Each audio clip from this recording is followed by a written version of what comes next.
K-pop Demon Hunters, Revisited. Directors Maggie Kang and Appelhans look back at the hit film's vis-dev masterpieces. Since premiering on Netflix in June, Sony Pictures Animation's K-pop Demon Hunters has become a record-breaking cultural phenomenon. Not only did the movie become Netflix's most-watched title of all time, its soundtrack placed 4 songs on Billboard Top 10, and its lead single Golden by Huntr/X spent 8 weeks at number 1.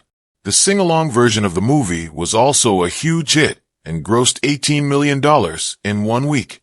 This week, more than 5 months after it premiered, Mvoie was the number 3 English film and number 4 title across all of Netflix, with another 10.4 million views. It's now the longest charting film ever, with 24 weeks in the top 10. Since premiering on Netflix in June, Sony Pictures Animation's K-pop Demon Hunters has become a record-breaking cultural phenomenon. Not only did the movie become Netflix's most-watched title of all time, its soundtrack placed 4 songs on Billboard Top 10, and its lead single Golden by Huntr/X spent 8 weeks at number 1. The sing-along version of the movie was also a huge hit and grossed $18 million in 1 week. This week, more than 5 months after it premiered, Mvoie was the number 3 English film and number 4 title across all of Netflix, with another 10.4 million views. It's now the longest charting film ever, with 24 weeks in the top 10. We loved showing these girls who love to truly chow down in a way that wasn't ladylike and proper, says Appelhans. The artist did this great image of all these different faces and reactions to food, almost like Homer Simpson profile shots of chowing down on a kimbap. All of that was part of Maggie's original vision of just having these girls be much more real than what we're used to seeing on screen. This color key image goes back to the sequence, right before the final sequence, says Maggie Kang. We had this great idea to make the Demon King, Gwima, just a giant mouth, because it felt like the whole point of this character was that he was the voice of horrible thoughts in your head. He is most interesting when he manifested that way rather than as some big monster. Appelhans notes. We explored having a monster body for him, and every time we did that, it just made him less scary, minimized and less elemental, adds Kang.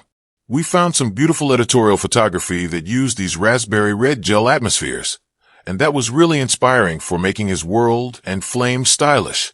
There's a painting that art director Scott Watanabe did of Gwima in this beautiful red world, and that was the stylish demon world we wanted to see. She continues, we wanted it to be stylish, but also the kind of a place where if you stay there for too long, you'll go mad. It wasn't comfortable, but we still wanted it to be beautiful. This is another Scott Watanabe painting, notes Kang. It depicts the final form of the girls once they come together in the finale.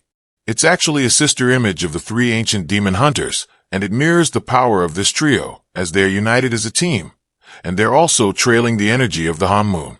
They're at the peak of their power as they've shed all their shame and emerged more powerful than before because of that. One of our inspirations for the city and its atmosphere design was the Sailor Moon backgrounds, says Appelhans. They did a really good job of being atmospheric and lost and found. They're airbrush Y in a very elegant way, but they feel modern too.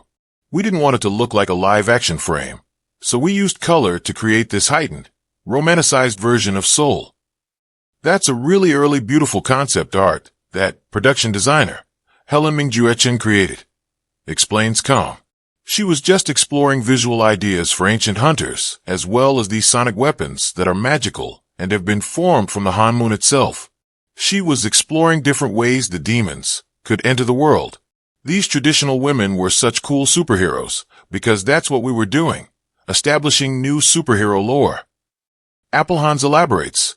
Helen and art director Ami Thompson did a lot of paintings early on with these traditional costumes and various supernatural ideas all mashed together.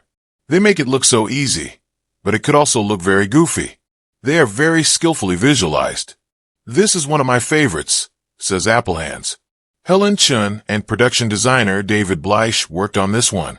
The Han Moon was such a trippy idea, this metaphysical barrier that had patterns, and it was sonic, but also light. It was just a testament to how talented the artists are that could make it look so stylish. We talk about these very strange concepts And these amazing artists were able to take these ideas and wrap it all up in one image that tells so much story. Concludes Kang.